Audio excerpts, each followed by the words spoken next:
ओम नमो भगवते वासुदेवाय नमः। अथ विंशोऽध्यायः। पिछले अध्याय में आपने सुना कि किस प्रकार श्री भगवान ने हिरण्याक्ष का अपने हाथों से वध किया। अब उससे आगे की कथा इस प्रकार है। शौनक जी कहते हैं, सूत जी, पृथ्वी रूप आधार पाकर स्वयंभुव मनु ने आगे होने वाली संतति को उत्पन्न करने के लिए किन किन उपायों का अवलंबन किया। विदुर जी बड़े ही भगवत भक्त और भगवान श्री कृष्ण के अनन्य सुहृद थे। इसीलिए उन्होंने अपने बड़े भाई धृतराष्ट्र को उनके पुत्र दुर्योधन के सहित भगवान श्री कृष्ण का अनादर करने के कारण अपराधी समझकर त्याग दिया था। वे महर्षि द्वैपायन के पुत्र थे और महिमा में उनसे किसी प्रकार भी कम नहीं थे तथा सब प्रकार से भगवान श्री कृष्ण के आश्रित और कृष्ण भक्तों के अनुगामी थे। तीर्थ सेवन से उनका अंतःकरण और भी शुद्ध हो गया था। उन्होंने कुशावर्त क्षेत्र अर्थात हरिद्वार में बैठे हुए तत्वज्ञानियों में श्रेष्ठ मैत्रेय जी के पास जाकर और क्या पूछा। सूत जी, उन दोनों में वार्तालाप होने पर श्रीहरि के चरणों से संबंध रखने वाली बड़ी ही पवित्र कथाएं हुई होंगी, जो उन्हीं चरणों से निकले हुए गंगा जल के समान संपूर्ण पापों का नाश करने वाली होंगी। सूत जी, आपका मंगल हो।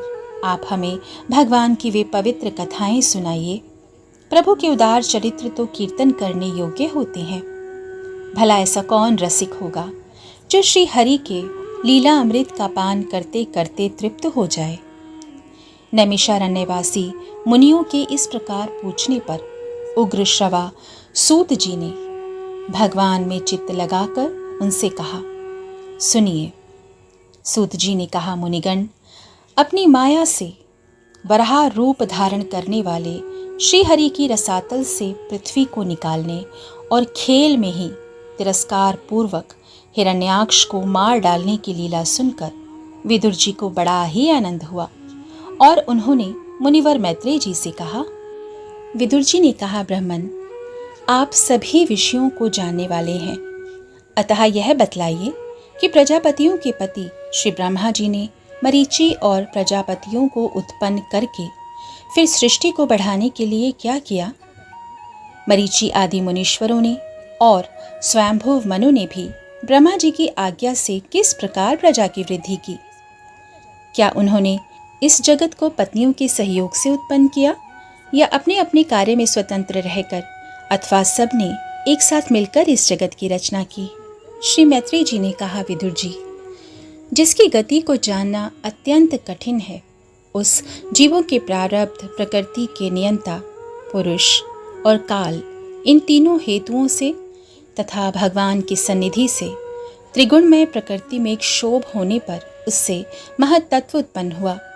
दैव की प्रेरणा से रजः प्रधान महत्तत्व से वैकारिक, सात्विक, राजस और तामस तीन प्रकार का अहंकार उत्पन्न हुआ।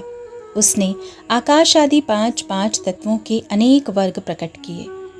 वे सब अलग अलग रहकर भूतों के कार्य रूप ब्रह्मांड की रचना नहीं कर सकते थे। इसीलिए उन्होंने भगवान की शक्ति से परस्पर संगठित होकर एक सुवर्ण वर्ण अंड की रचना की।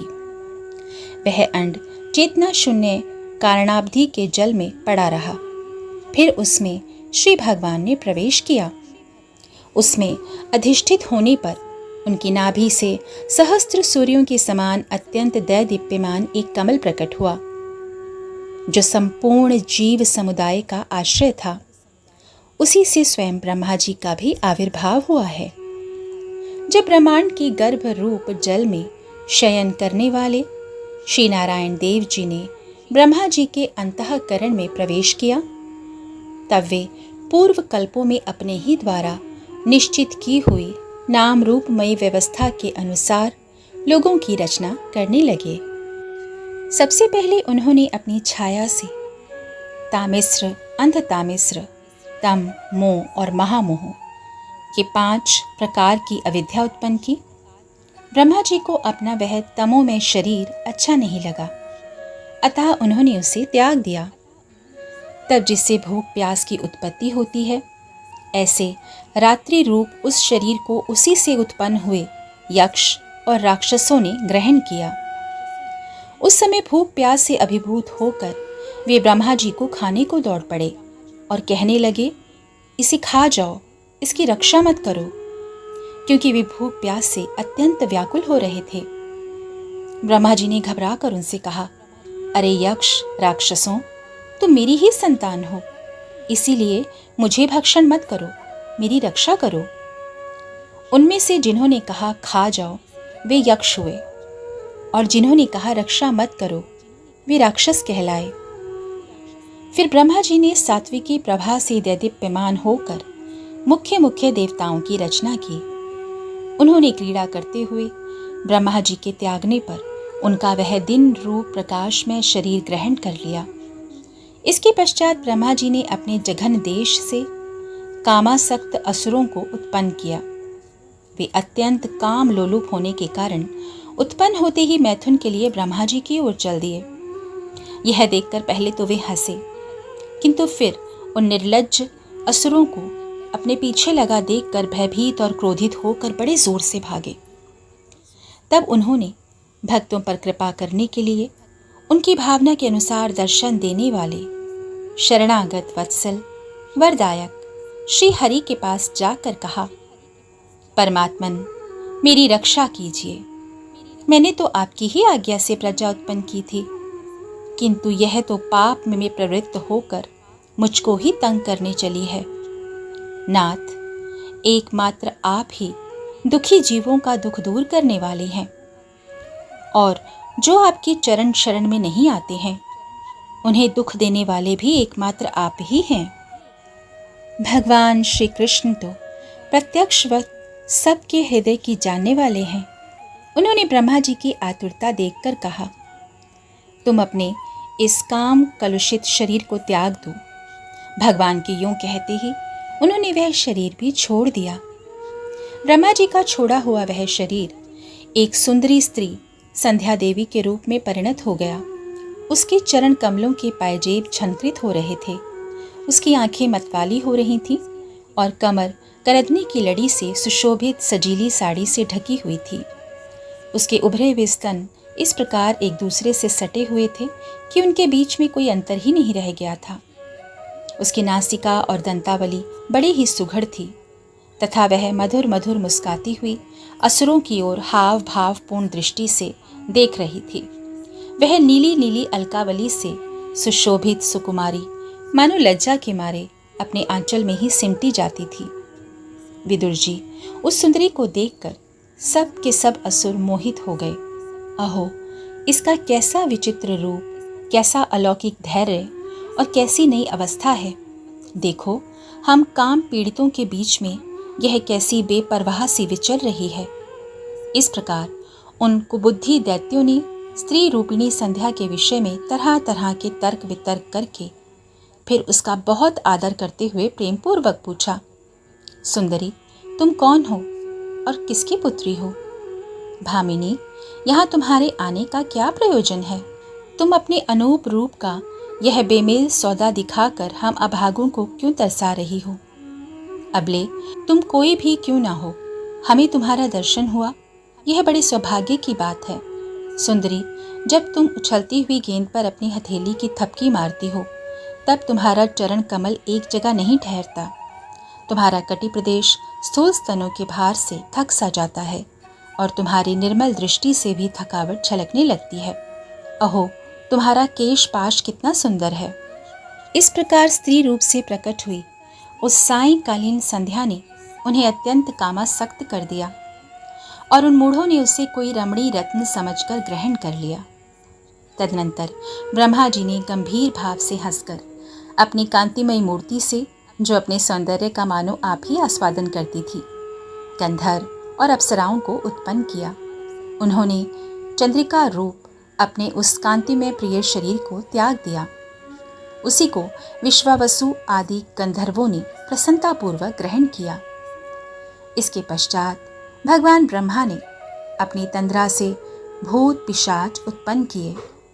उन्हें दिगंबर और बाल बिखेरे देखकर उन्होंने आंखें मूंद लीं। ब्रह्मा जी के त्यागे हुए उस जम्भाई रूप शरीर को भूत पिशाचों ने ग्रहण किया। इसी को निद्रा भी कहते हैं, जिससे जीवों की इंद्रियों में शिथिलता आती देखी जाती है। यदि कोई मनुष्य झूठे मुंह सो जाता है तो उस पर भूत पिशाच आदि आक्रमण करते हैं। उसी को उन्माद कहते हैं। फिर भगवान ब्रह्मा ने भावना की कि मैं तेजोमय हूँ और अपने अदृश्य रूप से साध्यगण एवं पितृगण को उत्पन्न किया। पितरों ने अपनी उत्पत्ति के स्थान उस अदृश्य शरीर को ग्रहण कर लिया। इसी को लक्ष्य में रखकर पंडित जन श्राद्ध आदि के द्वारा पितर और साध्यगणों को क्रमशः कव्य अर्थात पिंड और हव्य अर्पण करते हैं। अपनी तिरोधान शक्ति से ब्रह्मा जी ने सिद्ध और विद्याधरों की सृष्टि की और उन्हें अपना वह अंतर्धान नामक अद्भुत शरीर दिया।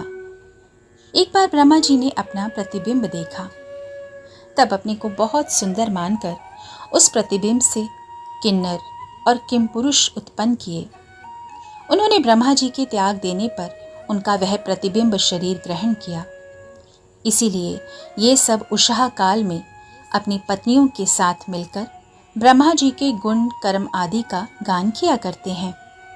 एक बार ब्रह्मा जी सृष्टि की वृद्धि ना होने के कारण बहुत चिंतित होकर हाथ पैर आदि अवयवों को फैलाकर लेट गए और फिर क्रोधवश उस भोगमय शरीर को त्याग दिया। उससे जो बाल झड़कर गिरे वे अही हुए तथा उसके हाथ पैर सिकोड़ कर चलने से क्रूर स्वभाव सर्प और नाग हुए, जिनका शरीर फण रूप से कंधे के पास बहुत फैला हुआ होता है। एक बार ब्रह्मा जी ने अपने को कृतकृत्य सा अनुभव किया। उस समय अंत में उन्होंने अपने मन से मनुओं की सृष्टि की। ये सब प्रजा की वृद्धि करने वाले हैं। मनस्वी ब्रह्मा जी ने उनके लिए अपना पुरुष आकार शरीर त्याग दिया। मनुओं को देखकर उनसे पहले उत्पन्न हुए देवता गंधर्व आदि ब्रह्मा जी की स्तुति करने लगे। वे बोले, विश्वकर्ता ब्रह्मा जी, आपकी यह मनुओं की सृष्टि बड़ी ही सुंदर है। इसमें अग्निहोत्र आदि सभी कर्म प्रतिष्ठित हैं। इसकी सहायता से हम भी अपना अन्न ग्रहण कर सकेंगे। फिर आदि ऋषि ब्रह्मा जी ने इंद्रिय संयम पूर्वक तप, विद्या, योग और समाधि से संपन्न होकर अपने प्रिय संतान ऋषिगण की रचना की और उनमें से प्रत्येक को अपने समाधि, योग, ऐश्वर्य, तप, विद्या और वैराग्य में शरीर का अंश दिया। 20वां अध्याय समाप्त हुआ। इति श्रीमद्भागवते महापुराणे पारमहंस्यां संहितायां तृतीय स्कन्धे 20वाध्यायः। हरे कृष्ण कृष्ण कृष्ण हरे हरे, हरे राम राम राम हरे हरे।